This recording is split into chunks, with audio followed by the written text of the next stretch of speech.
Can I just encourage you that we serve the God of generations? We serve the God of generations. I want to share this with you as we bring this service to land today. The God of generations. Just while I prepare to talk about the God of generations, can I just highlight, are there any great grandmothers in the room right now? Yes, I love it. Come on. Come on, great grandmothers. Whew. Very cool. We serve the God of generations. You know, modern social science would break down the current generations that are here with us in this day and age in the basic groups. I don't know if you've heard this before, but there's the generation that was born in 1925 to 1945. And they're called the Builders' Generation or the Foundation Generation. And the defining moment for those born in that time was World War II. Most iconic toy at that time for that generation were roller skates. Not roller blades. Yeah, come on, roller skates. Get that classic flow. The way that music was engaged with was through a record player, and may they never die out. Then we have the baby boomers generation, born in 1946, 1964. You know that these years you can just fudge a little bit. But the defining moment was the moon landing. And the defining toy, get this, was the amazing contraption called a frisbee. Some things are timeless.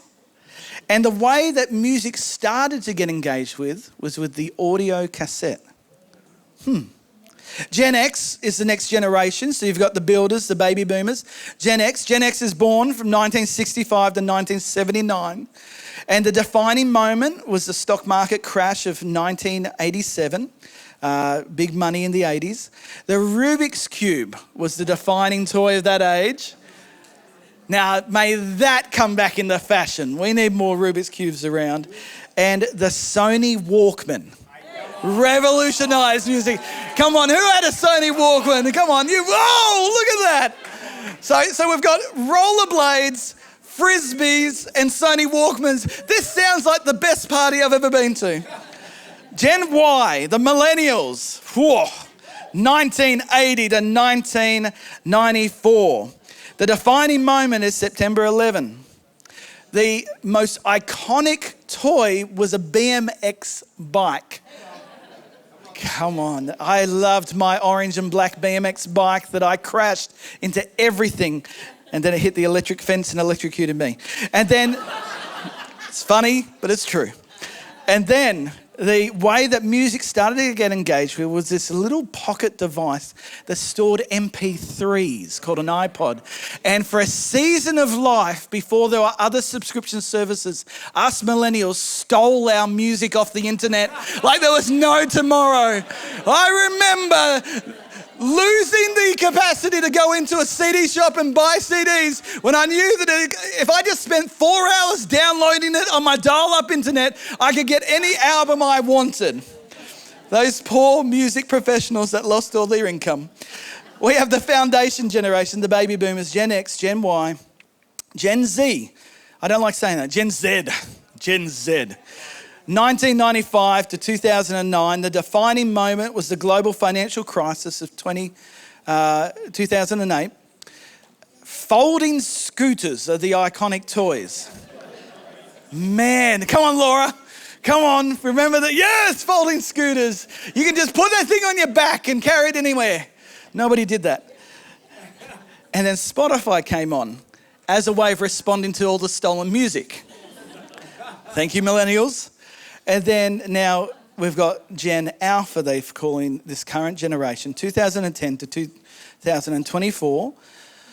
The pandemic was the defining moment. Fidget spinners are the toys. And then the way they engage with music is with AI-powered speakers. Everything's changing, so much stays the same. Why do I share that? Psalm 145, verse 3, it says this: "Great is the Lord and greatly to be praised, and his greatness is unfathomable." One generation shall praise your works to another and shall declare your mighty acts. I will speak of the glorious honour of your majesty and of your wondrous works. They shall speak of the might of your awesome acts, and I will declare your greatness. They shall abundantly declare the fame of your great goodness and shall sing of your righteousness. If I could ask the worship team to come and join me. Great is the Lord, greatly to be praised. His greatness is unfathomable. One generation. Do you know that the way the Bible looks at this word generation is very different to the way that we understand it? In our culture, we break it down, we compartmentalise it to the years that we were born. Whether from the foundation, the builders, to the baby boomers, to Gen X, to millennials, to Gen Z or Z or Gen Alpha, it all breaks up and it all mishes and mashes together. Because then you'll see somebody and they try to define us by our generations, but I got to be honest with you, the way the Bible views generations is totally different to that. Because when the Bible says that we will praise his name from one generation to the next, it's not breaking it down with the boomers and the millennials and Gen Z and Gen Alpha. What it is saying there is that everybody alive right now is the generation. Can I say this, that the Bible doesn't look at boomers, doesn't look at X, doesn't look at Y, doesn't look at all the things that'll come. It looks at generation now. And if you are alive and breathing now, you are part of the generation now. Not defined by anything else but what God wants to call you into. I believe in being a generational church because everybody who's alive and breathing now deserves to have a living encounter with the living God. That we exist so that people can encounter God so that he can transform them and change them as they go. May every age range be reached because every one of us are generation now. And the importance here in this Psalm of David is that from one generation to the next, we declare his praises. Church, we've been in a season of love God and what it means to love God. And I can't move forward without this idea that a key aspect of loving God is to say it out loud, to share it, to not just experience it for ourselves, but to be willing to give it to other people. That the key to setting up a future that changes lives and transforms the world around us is that we all take what we receive and we pass it on. Rhiannon was a cafe manager for a season, and one of the great things that I would hear about in this business that she helped to manage was that this drive-through cafe coffee shop, multiple people would come through and pay it forward. They would say, I'll pay for my coffee and can I pay for the car behind me? And then others would take that gift and say, well, can I pay for the car behind me? And Rhiannon told me that there was a running tally that never got into deficit. That there was always enough in there in the pay it forwardness of things. One generation to the next must pay it forward. Can I ask that as we stand here 1 week removed from the day of Pentecost, where we gather together with all the churches around the world and we celebrate the birth of the church as Jesus sent his Spirit to fill us with life, that we must continue to be people who pay it forward. That we cannot rest on our laurels, that we cannot accept things that have been as if they will never change or move, that we must take what we've received and we must pass it on. It is ours to give.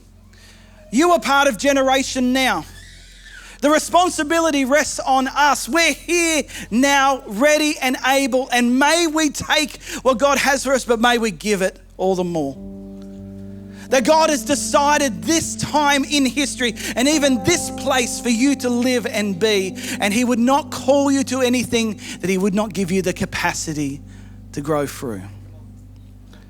We're part of generation now. And there's a portion of scripture that resonates with me about this idea of God working with generation now. And it comes out of the book of 2 Timothy.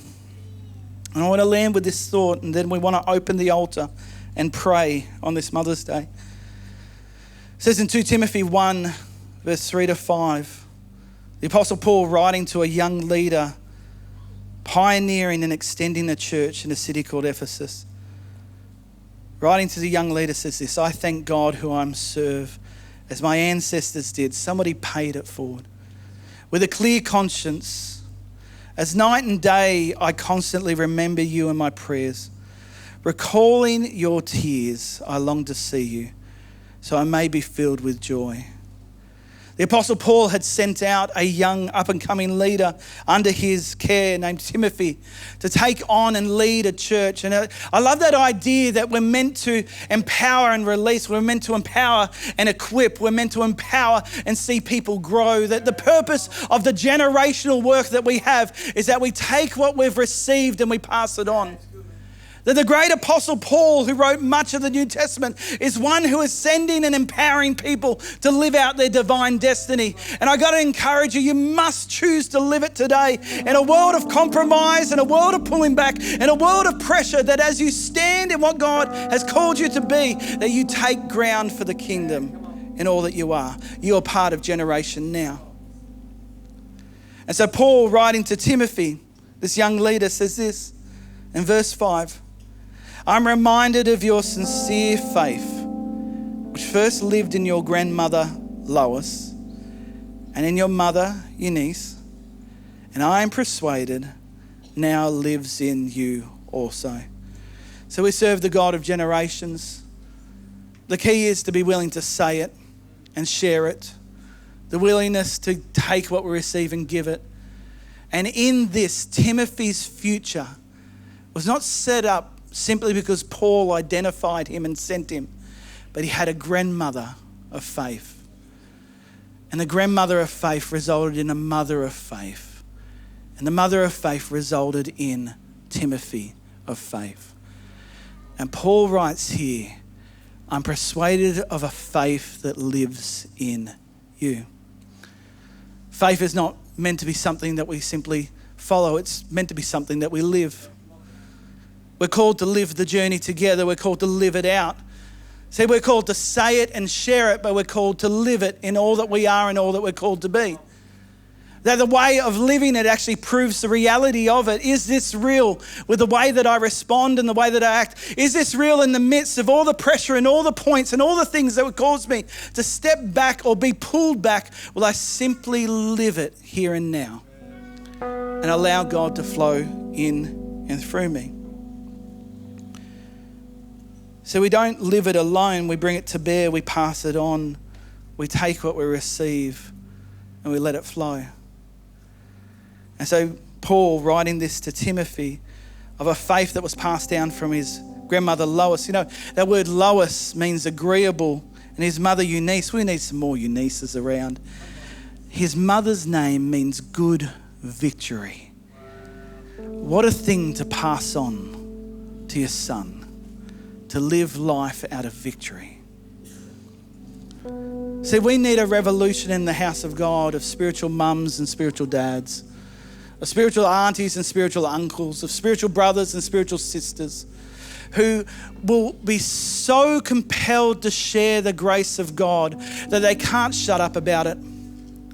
That they will declare from one generation to the next all his wondrous deeds, and it simply comes out of the way that they live. That we will be in a generation where so many more miracles take place out there in the marketplace, in the day-to-day, in the family homes around the dinner table, in the chance meetings at the checkout, than even take place here in this sanctuary. That we're standing in defiance and in defiance to say that God's will be done on earth as it is in heaven. May we be the generation to see him flow through us like never before. Paul goes on to say, writing this to a young leader whose faith was the fruit of others, a faith that was said, but a faith that was lived. He says this, and I want to land with this, in 2 Timothy 1:6-7. For this reason, I remind you to fan into flame the gift of God, which is in you through the laying on of my hands. For the Spirit God gave us does not make us timid, but gives us power, love, and self-discipline. That word timid there, that's the only time that it's mentioned in the entire New Testament. Sometimes it's translated as fear. God did not give us a spirit of fear. But it's not just fear in the sense of you've seen a movie that scared you or you're going through something that's causing you. No, the word there, timid, actually means, if I can be honest, cowardice. God did not give us a spirit of a coward. Why would Paul write that? See, he's reminding Timothy, who's in a point of extreme pressure, that he has the example of others to look at. His grandmother, his mother, and people who have gone ahead, but now it's his turn at the plate. And Paul is saying to Timothy, do not allow the pressure to pull you back, but instead, you have received a spirit of power, love, and a sound mind. Can I say, church, as we press on into the future that we're called into, that it is critical for each and every one of us individually to embrace the truth that God has not called us into a spirit of pulling back and pressing back. Be a generation now that engages here and now. The future is here through you as God ministers through your life. You have received a spirit of power. Do you know that word power means the miraculous? It means the unexpected. It means the things that you cannot explain and you could never experience in any other way. It means that you have received a spirit where the power of God can show up in your world and flow through you. That we will stand as a church with a line in the sand and say, we believe that the power of God still works today. That he is not done working with the generations, that now is the time to see his kingdom come and his will be done on earth as it is in heaven. I believe in the power of God, and I believe in the power of God that leads us to the love of God. The love that surpasses all understanding, the love that allows us to experience him in ways where we know we are put back together because he binds up the brokenhearted. The love of God, to know that you don't have to impress God. To know that you don't have to put on a show, but you being you, he draws the best you out in it all. I believe in the power of God. I believe in the love of God that changes lives. And the last thought there is, instead of a spirit of intimidation, we have a spirit of a sound mind or self-discipline. In a world where it seems to be so much chatter and so much noise and so much things are taking us off center and focus, and so many opinions about this and that and try this. And just as Crystal said, you could read every pamphlet available but be left with no answers. What if the answer is to encounter the living God and allow him to speak and lead your life? What if we're not lacking for information? What if we're lacking for encounters? What if the last thing you need right now is more information to fill your brain, and the thing that you need is to stop and engage with the living God and say, Lord, what are you saying to me now? And what if that is the key to the sound mind?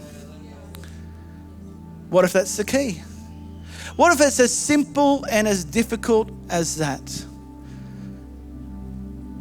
May we be a people, generation now, who serve the God of the generations by being willing to share what we know and give it and pay it forward. May we be a people who live what we believe, and may we be a people who receive the Spirit of God that causes us to live life with a bit of grunt and power, causes us to live life immersed in his love, being put back together as we go, and being filled with the soundness of mind that nothing will strip us from our divine destiny.